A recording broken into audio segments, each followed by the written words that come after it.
একজন পুরুষ মানুষ রাস্তাঘাটে চলতে গেলে কত রকমের জিনিস দেখে আর কত কিছু সামনাসামনি হইতে হয়, সেটা অকল্পনীয়। কাউরে আপনি জনে জনে যে বুঝাইতে পারবেন না, আর এটা বুঝানোর মতো কিছু না।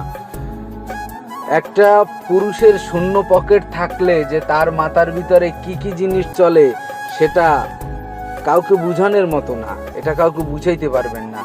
হয়তো আমি একজন মূর্খ সূর্খ মানুষ, পেশায় একজন ড্রাইভার, আমার কথা শুনে যে আপনার লাইফস্টাইল চেঞ্জ করতে হইবে সেইটা না, কিন্তু পুরুষ মানুষের পকেটে যদি টাকা না থাকে না ভাই, তাইলে যে কত ধরনের কথা আর কত ধরনের মানুষের সম্মুখীন হইতে হয়, কত কিছু যে শুনতে হয়, সেটা যারা এই সিচুয়েশন পার না করছে তারা ছাড়া কেউ বুঝবে না। আসলে বেকারত্ব মানুষকে এমন একটা পর্যায়ে নিয়ে যায় যেটা দুঃখের চাইতেও বড় দুঃখ, এটা কেউ বুঝতেও পারে না।